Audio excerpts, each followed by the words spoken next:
ನನ್ನ ಹೆಸರು ರಕ್ಷಿತ್. ನಾನು ಸ್ವಿಗ್ಗಿ ಡೆಲಿವರಿ ಪಾರ್ಟ್ನರ್. ನಾನು 2021ರಿಂದ ಕೆಲಸ ಮಾಡ್ತಿದ್ದೀನಿ. ಇದು ನನ್ನ ಸ್ವಿಗ್ಗಿ ಜರ್ನಿ.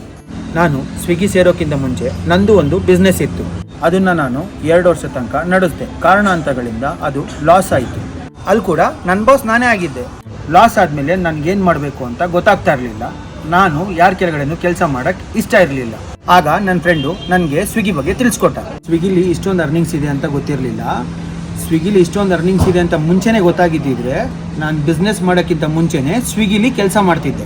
ನಾನು ಸ್ವಿಗ್ಗಿಲಿ ಸೇರೋಕ್ಕಿಂತ ಮುಂಚೆ ತುಂಬ ಲೋನ್ಸ್ ಇತ್ತು. ನಾನು ಸ್ವಿಗ್ಗಿಲಿ ಕೆಲಸ ಮಾಡೋಕ್ಕೆ ಶುರು ಮಾಡಿದಾಗಿಂದ ಫಿನಾನ್ಷಿಯಲಿ ಸ್ಟೇಬಲ್ ಆಗಿದ್ದೇನೆ. ನಾನು ಸ್ವಿಗ್ಗಿಲಿ ಕೆಲಸ ಮಾಡಿಕೊಂಡು ಆಲ್ಮೋಸ್ಟ್ ನಾನು ಎಲ್ಲ ಲೋನ್ಸ್ಗಳು ಕ್ಲಿಯರ್ ಮಾಡ್ಕೊಂಡಿದ್ದೀನಿ. ನನಗೆ ಎಲೆಕ್ಟ್ರಿಕ್ ವೆಹಿಕಲ್ ಅಂದರೆ ತುಂಬ ಇಷ್ಟ. ನಾನು ಸ್ವಿಗ್ಗಿಲಿ ಕೆಲಸ ಮಾಡಿಕೊಂಡು 3 ಎಲೆಕ್ಟ್ರಿಕ್ ವೆಹಿಕಲ್ ತೊಗೊಂಡಿದ್ದೀನಿ. ಎಲೆಕ್ಟ್ರಿಕ್ ವೆಹಿಕಲಿಂದ ನನಗೆ ತುಂಬ ಹಣ ಸೇವ್ ಆಗ್ತಾ ಇದೆ. ನಾನು ಯಾವುದೇ IT ಎಂಪ್ಲಾಯ್ಗಿಂತ ಕಡಿಮೆ ದುಡಿತಾ ಇಲ್ಲ. ನನ್ನ ಫ್ಯಾಮಿಲಿಗೂ ಕೂಡ ನನ್ನ ಕೆಲಸದ ಮೇಲೆ ಹೆಮ್ಮೆ ಇದೆ. ನನಗೂ ಕೂಡ ಹೆಮ್ಮೆ ಇದೆ ನಾನು ಸ್ವಿಗ್ಗಿ ಡೆಲಿವರಿ ಪಾರ್ಟ್ನರ್ ಅಂತ. ನನಗೆ ನಾನೇ ಬಾಸ್.